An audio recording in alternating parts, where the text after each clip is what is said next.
as populares festas juninas envolvem diferentes formas de celebração de acordo com o país. No Brasil, é voltada para os personagens bíblicos Pedro e João Batista, tido como santos, assim como o canonizado frade português Antônio de Lisboa, que viveu na virada do século XII e XIII. Aqui, as festas não seguem exatamente os dias voltados para eles nos calendários, mas abrangem os meses de junho e julho. Porém, a devoção aos santos perdeu o campo e a temática rural é o maior foco, com vestimentas e comidas típicas do interior.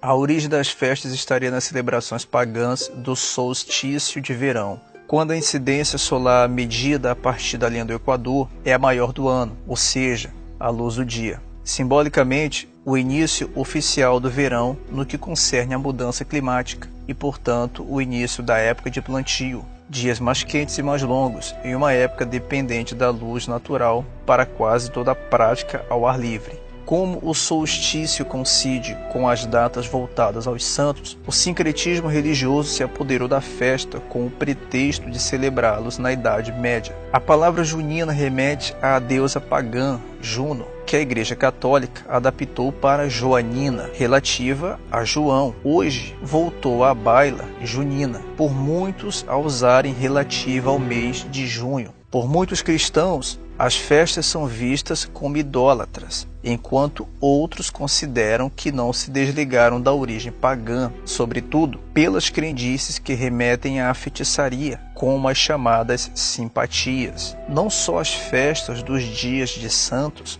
estão no contexto junino. No Brasil, 12 de junho, o Dia dos Namorados, na véspera do dia de Santo Antônio, tido pelos seus adeptos como o santo casamenteiro. Assim como os namorados do hemisfério norte a atrelam ao dia de São Valentim, o Valentine's Day, 14 de fevereiro. Só que nem para a Igreja Católica, Valentim é um santo oficial, pois não há dados suficientes para comprovar se a história foi real. Há de um bispo que realizava casamentos secretamente em uma época em que eram proibidos pelo imperador romano Cláudio II no século III. Muitas são as simpatias para se conseguir um cônjuge nessas datas. Dessa forma, é compreensível que muitos não separem as festas juninas do paganismo. O fogo e as danças.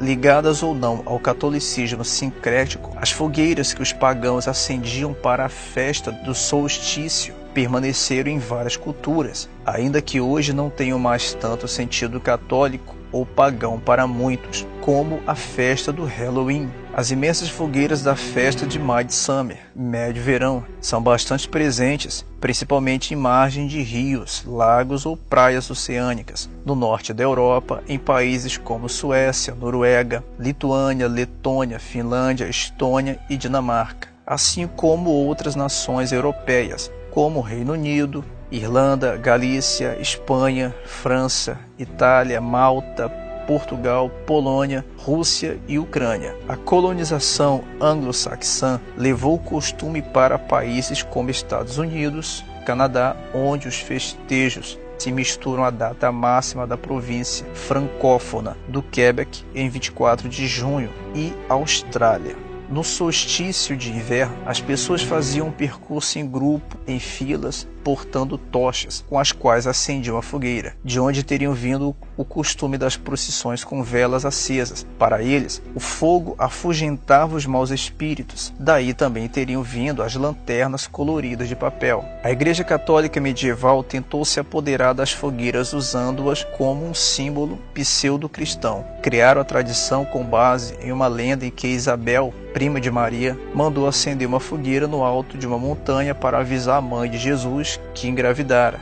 Quando os colonizadores portugueses trouxeram os festejos juninos para cá, incluíram a tradição dos fogos de artifício e os balões que levavam pedidos ao céu. No Brasil, a prática de soltar balões é oficialmente proibida pelos sérios riscos de incêndio. Ainda assim, muitos contrariam a lei e causam desde sérios prejuízos materiais a grandes ferimentos ou até mortes. As danças, por sua vez, têm origem tanto nas coreografias pagãs para adorar falsos deuses, quanto na dança de salão francesa, quadrille, de onde vem seu equivalente em português, quadrilha. Uma evolução da antiga contradança que, por sua vez, deriva de danças inglesas, de camponesas, mais uma vez a ligação com a lavoura. Como hábitos franceses eram um grande interesse dos portugueses, eles amplamente difundidos na corte brasileira a partir da vinda de Dom João VI, a quadrilha se popularizou por aqui, fundindo-se a danças e ritmos brasileiros. Na Bahia, ganhou até um espantoso apelido de baile sifilítico pela participação de prostitutas. A famosa dança do mastro, realizada em vários países, com uma variante bem popular na Suécia, tem para alguns estudiosos uma conotação fálica, comum a rituais de fertilidade do paganismo, com os dançarinos dando voltas ao redor do objeto. A comida era distribuída em grande quantidade de propósito, para inspirar a fartura desejada nas lavouras, e muitos estudiosos defendem que parte dela era consagrada às falsas divindades, como ainda hoje é feito por adeptos do ocultismo. A bruxaria revelada.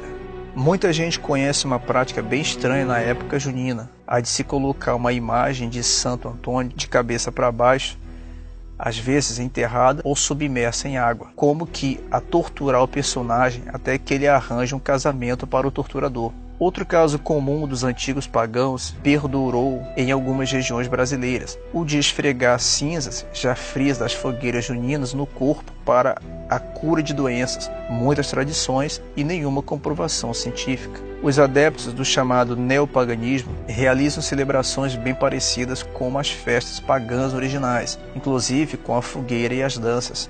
E qual o perigo espiritual? As informações desse vídeo só mostram que as origens dos festejos hoje estão realizados em paróquias católicas, as chamadas quermesses, para angariar fundos, e até mesmo em instituições seculares como escolas e clubes, mesmo que muitos pensem ser inocentes, não têm origem verdadeiramente cristã, nem mesmo para os católicos. Na ânsia de atrair os pagãos para a catequização, a Igreja Romana se apoderou das festas para falsos deuses, já que não conseguia proibi-las. Mesmo que hoje as festas não tenham uma ligação tão explícita com a religião, cabe a cada um pensar sobre o costume.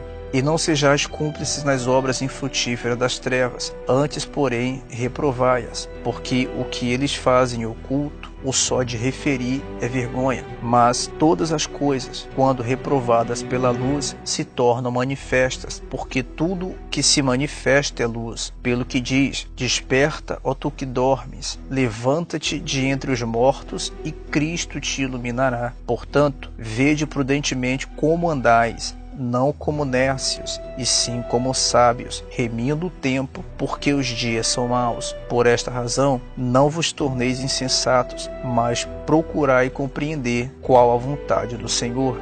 Se você tem alguma opinião a dar sobre esse conteúdo, deixe aqui o seu comentário nesse vídeo.